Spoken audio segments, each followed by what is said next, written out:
So I will tell you that I was at a conference on Monday, a conference that was called Aspire. And there was a guy who was up on the stage and he was talking about the power of sharing our story.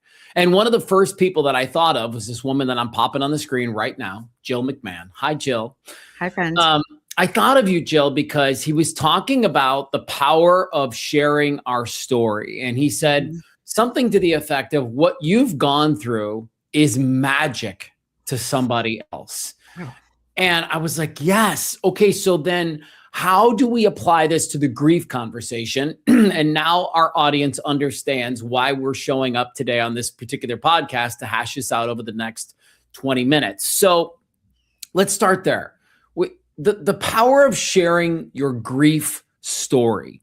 Valuable, invaluable? Am I just trauma dumping? Am I just bumming people out? Is it actually good for me? What does it do? These are the questions that I hope we'll kind of jam on today. So let's start with that first one. Is there value in sharing my grief story, oh wise one, Jill?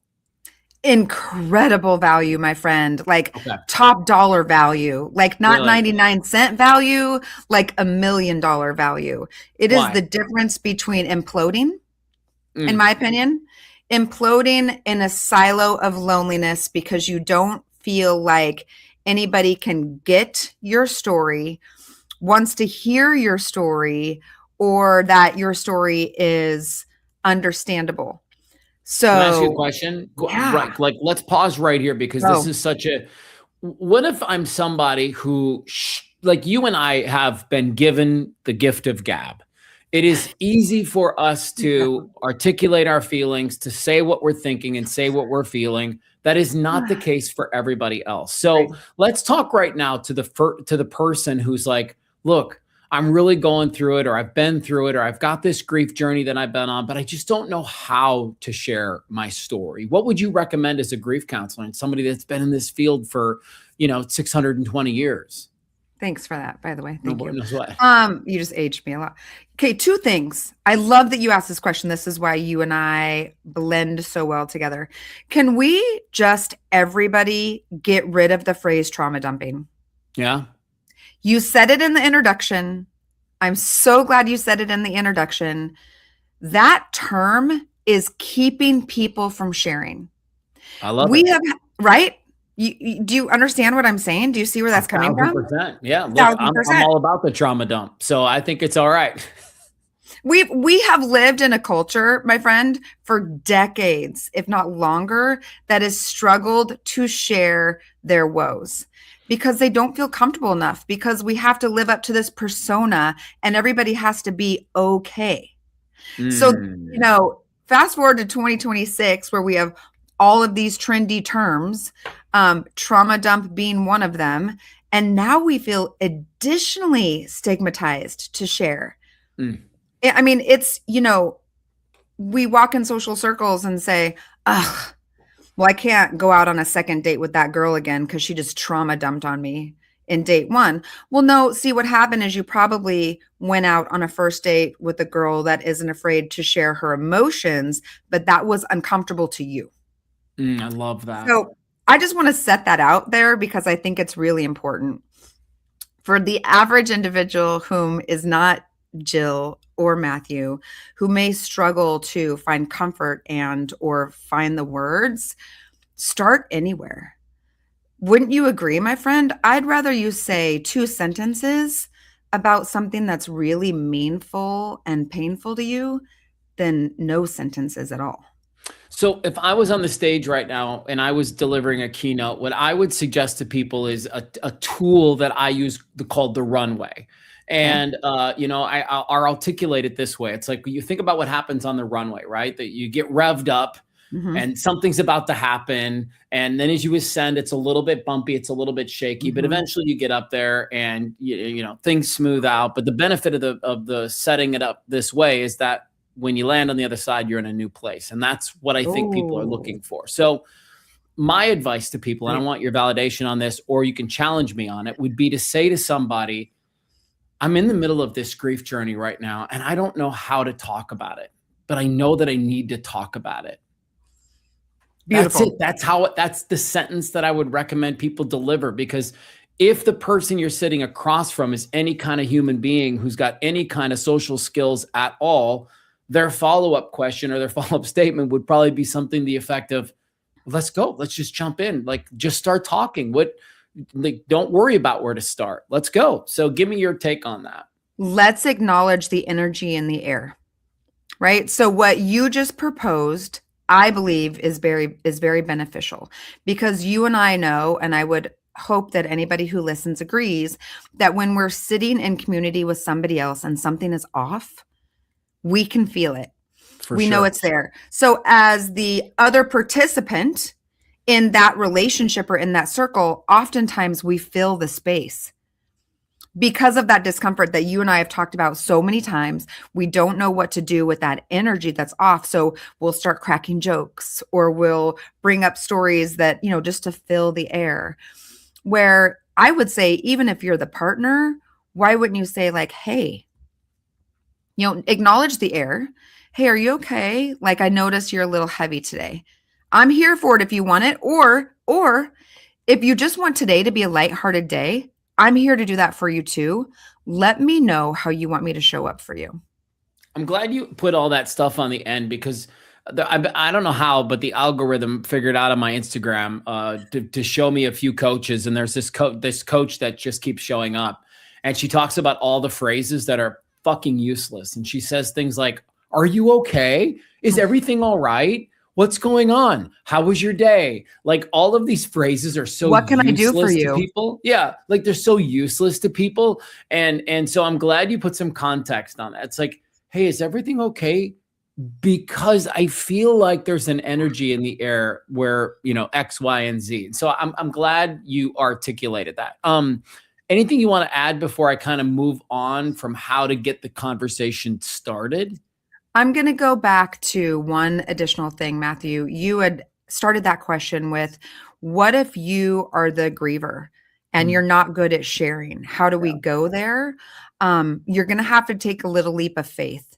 But as you and I just shared, we would rather that you say something than say nothing. So you can either just say, like, hey, I know we're going downtown for this concert tonight. I'm here. Like, I hopped in the car. I just put my seatbelt on, but I want you to know, like, I'm having a little bit of a down day today. I'm here with you, but just acknowledging that, let's not make it the elephant in the room.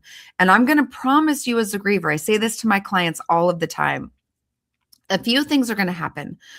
That individual's either going to look at you and go like, oh, okay, dang it. But they're going to be aware that you need a little additional support that day. Or they're going to look at you and go, I got it. We're good. I can handle you. I can handle this. Don't be afraid of your emotions spilling all over me. Like, I'm good. And I don't think the griever realizes that, Matthew. I think the griever just feels like nobody wants to hear my story. I don't want to be an additional burden. But really, one of two things are going to happen when you take that big step and you own your stuff. They're going to, you might not get the response you want, but you've set an expectation in your friend's mind of like, okay, they may need a little something additional today. Can I just say to the person that's in the passenger seat, that's not the griever, that we don't need you to fix anything. And I'll share a story with you. It's like, a couple of years ago, I lost my best friend of 30 years. You and I have talked about Kwok 100 times personally and privately, and then and on this podcast. And there are days where I just need to articulate to a friend like, man, I'm really missing Kwok today. I'm really missing the ability to call him or just, jump on the phone, or I miss his laugh, or I miss hearing his voice. And all I really need that person that I'm directing that content towards to say is, we want to talk about, you want to share a story. You want to, do you want me to share a story? Like, I don't need you to fix. And so I just want to say that to the person, because that can, if somebody comes to you and they're sharing your grief story with you, don't feel like you need to fix shit. You can't bring them back. So it's okay. We don't need you to fix it all. We just need you to, like you said, hear it. Like, just hold the space for it. When people talk about that term, I'm going to hold the space, I think that's what they're talking about, is literally just allowing me the room to navigate these feelings, right? Exactly. Perfectly Mm. said. Mm. So now let's talk about the value in sharing Mm, your story. The podcast here today is called The Power of Sharing Your Grief Journey. And you said it's worth its weight in gold. You said it's $1 million currency. good. From your vantage point, Jill, what is the real value of sharing that story? What does it do for you? What does it do for the people around you? So I think if we have had an uncomfortable experience, with which most of us have, right? Through storytelling and narrative, we are able to reclaim our experience. I Okay. know that's kind of a big term, but instead of allowing the experience to control you, you take control over the experience. The more you share it, the more you put uh, cohesive words to it, the more you choose which order you're going to put the series of events in, you're reclaiming the experience. You're reframing your trauma. So we have the ability to do that, Mathew. I don't think a lot of people realize that. They think I was involved in a head-on car accident. My car was totaled. I feared for my life. I experienced an injury that took me months and months to heal from. I will never be the same. I will always be fearful of driving on the highway. Okay, well, you've just told yourself that you'll always be afraid of driving on the highway, and you've just told yourself that you will never be the same. Because the By brain believes what you tell it. Because the brain, oh, I love you. Because the brain believes what you tell it. So Yeah. through narrative and storytelling, we get to reframe the trauma. And the more you tell your story to whomever has a few minutes to listen, the more you learn to become resilient. Because each time you tell it, here's another thing I say, my friend. I say it all the time. The brain believes what you tell it, but I also need you to clean out your trash. Yeah. Right? We shove these stories down. We shove this grief down. I am different than everybody else. My experience is different than everybody else. Nobody can relate. And we shove it and we shove it and we shove it. Well, just like a trash can, you can only fill it so high. You can only shove it down so much and it will start billowing out. And as you and I know, that's when we become unhealthy. That's when we have mental breakdowns. That's when we have blow up at a family member or at a friend that we love dearly that we didn't mean to blow up at. That's when we start driving erratically. So narrative and storytelling fosters resilience. We take control over the story over and over and over again. And my friend, I think it's really important in this conversation. I think you're going to agree that we have been storytellers since the beginning of time, Yeah. right? The cavemen were sitting in the caves around fires telling stories about the adventures of their day. Or they were, drawing images on walls, telling stories. It is an important part of resilience. Go ahead. Go crazy. I love it. No, but something just shot through me really fiercely. So I know I I'm love it. supposed to ask this question. In the days of social media, we've long since we've come a long way since the caveman. Now sometimes I need to post about my mom on social media, or I need to post that I miss my friend on social media, or I need to post that I had this car accident a year ago and I'm still grateful to be alive. Just like the conversation we had a few minutes ago, where I say to you, what does the person need to say to help you navigate that space? What are the appropriate comments? What are the things that we should be saying online to somebody when they post that type of, when they have that admission of, I'm having a really tough day and I'm missing my mom? Like we always say, grief doesn't always have to be death. So I'm having a really tough day because I'm still unemployed and I can't find a new job.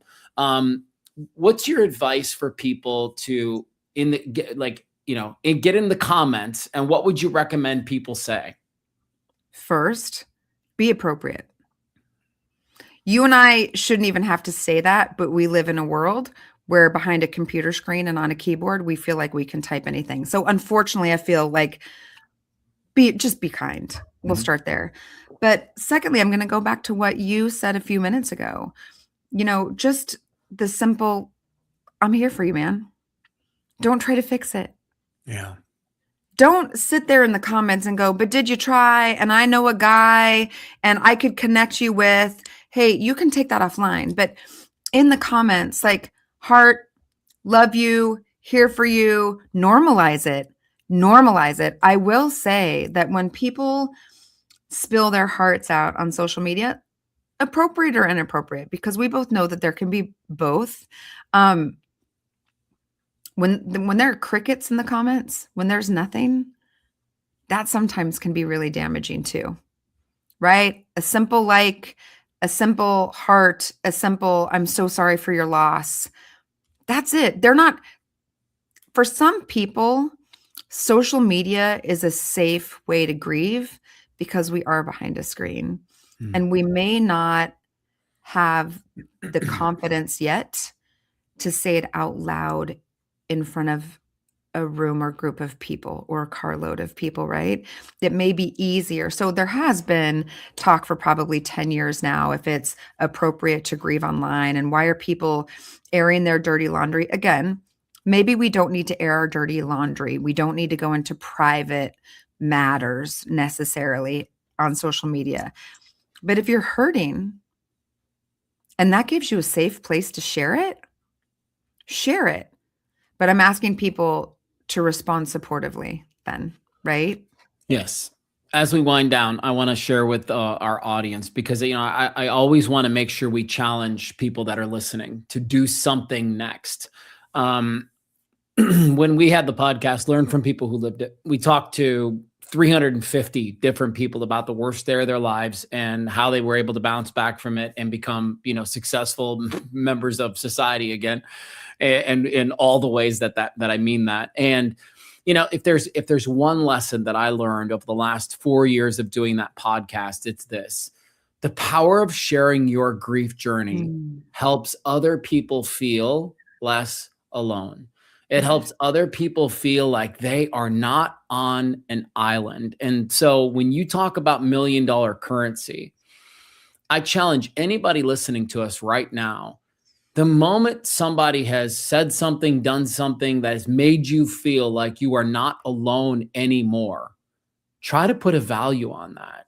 There's something so grounding, I think is the word, where when somebody shares what's going on in their life, you go, oh man, me too. God, I just feel a little bit more normal now, right?